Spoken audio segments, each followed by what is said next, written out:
জামালপুরে দেওয়ানগঞ্জে ঝিঝিরাম নদীর পানি বিপদসীমার উপর দিয়ে প্রবাহিত হচ্ছে, তলিয়ে যাচ্ছে লোকালয়। আরো জানাতে যুক্ত হচ্ছেন আমাদের সহকর্মী রিয়াদ হাসান। রিয়াদ, পুনর্বাসনের কোনো ব্যবস্থা নেওয়া হয়েছে কিনা এবং এ বিষয়ে কি বলছে প্রশাসন এবং সেখানকার স্থানীয় লোকজন, আমাদেরকে জানাবেন। তোয়া যেটি বলছিলেন যে মূলত এই জিঞ্জিরাম নদীতে পাহাড়ি ঢল এবং প্রচুর পরিমাণে বৃষ্টি হওয়ার ফলে নদীর যে পানি সেটি বৃদ্ধি পেয়েছে এবং এই নদীর পানি বৃদ্ধির ফলে একদিকে যেমন ফসলি জমিগুলো তলিয়ে যাচ্ছে, অপরদিকে এই নদীতে তীব্র ভাঙন দেখা দিয়েছে। আপনাদের যদি একটু আমি বলি যে এই ভাঙন দেখা দেওয়ার কারণে আমরা দেখেছি যে এই জামালপুরের বিশেষ করে দেওয়ানগঞ্জের জিঞ্জিরাম নদীর পার্শ্ববর্তী যে এলাকা রয়েছে, এখানে যদি বলি যে পাথরের চর এবং গোয়ালকান্দা, সানন্দবাড়ি সহ এই নদীর চতুর্পাশে অর্থাৎ নদীর পার্শ্ববর্তী যে এলাকাটি রয়েছে বিভিন্ন স্থানে এই ভাঙন দেখা দিয়েছে এবং এই ভাঙন দেখা দেওয়াতে আমরা দেখেছি কয়েকদিনে প্রায় কিছু বাড়িঘর কিন্তু ভাঙনের কারণে ভেঙে চলে গেছে নদীর গর্ভে।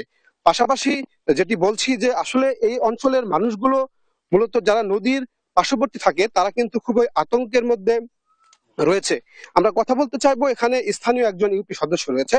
আসলে এই যে নদী ভাঙন শুরু হয়েছে এবং নদী ভাঙনের ফলে আপনাদের কেমন ক্ষয়ক্ষতি হয়েছে এই বিষয়টা একটু আমরা জানতে চাচ্ছি। বিসমিল্লাহির রহমানির রহিম।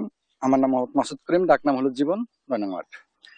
প্রতি বছর এই বন্যার সিজনে মৌসুমে পাহাড় থেকে নেমে আসে ঝর্ণার পানিতে প্রবল স্রোতের সৃষ্টি হয়, যার কারণে আমাদের পাথরেশ্বরের গ্রামটাও বিলীন হয়ে গেছে এবং তৎসঙ্গে যে গোয়ালকান্দা নামে একটা গ্রাম আছে আপনারা দেখতে পাচ্ছেন, এই গোয়ালকান্দা গ্রামটিও এই নদীর খরস্রোতের কারণে প্রতিদিনই এভাবে বাড়িঘর ভেঙে বিলীন হয়ে যাচ্ছে। এই হলো আমাদের নদীর অবস্থা। আমরা ইতিপূর্বেও আমাদের ঊর্ধ্বতন কর্মকর্তাদের দৃষ্টি আকর্ষণ করেছিলাম, কিন্তু আমরা কোনো সাড়া শব্দ পাইনি। এভাবে যদি প্রতি বছর আমাদের এই গ্রামটি এইভাবে ভেঙে যায় নদীর স্রোতে, তাহলে এই এলাকার মানুষজনের থাকার আর কোনো জায়গা নাই। আমরা আশা করব যে আপনাদের মাধ্যমে যাতে আমাদের এই গ্রামের একটা প্রতিকারের ব্যবস্থা করা হয়, এই দৃষ্টি আমি কামনা করছি আপনাদের কাছে। জি, এই যে যেমনটি আসলে শুনছিলেন যে এই নদীর তীরবর্তী যে মানুষ রয়েছে তারা কিন্তু প্রতিনিয়ত প্রচুর পরিমাণে আতঙ্কের মধ্যে রয়েছে। আমরা কথা বলেছিলাম পানি উন্নয়ন বোর্ডের সাথে, তারা যেটি বলেছে সকাল ৯টা পর্যন্ত গোয়ালকান্দা যে পয়েন্টটি রয়েছে জিঞ্জিরাম নদীর, সেই পয়েন্টে আমরা যেটি শুনেছি যে আমাদের যেটি জানিয়েছে যে সে 25 সেন্টিমিটার বিপদসীমার উপর দিয়ে, এই 25 সেন্টিমিটার উপর দিয়ে কিন্তু বিপদসীমার এই পানি প্রবাহিত হচ্ছে। এবং আরো যদি বলি যে আমরা কথা বলেছিলাম দেওয়ানগঞ্জ উপজেলা নির্বাহী কর্মকর্তার সাথে, তিনি যেটা বলেছেন যে আসলে তাৎক্ষণিকভাবে প্রকল্প বাস্তবায়ন অর্থাৎ উপজেলা থেকে কিছুটা বরাদ্দ দেওয়া হয়েছে এই অঞ্চলের জন্য, সেটি সামান্য, শুধুমাত্র জিও ব্যাগ ডাম্পিং এর জন্য। এবং এছাড়া যেটি বলে আমরা কথা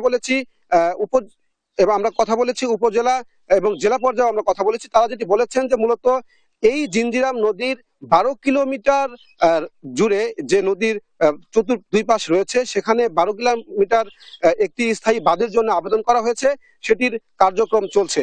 আসলে এই ছিল নদী ভাঙন কবলিত জিঞ্জিরাম নদী থেকে সর্বশেষ খবর।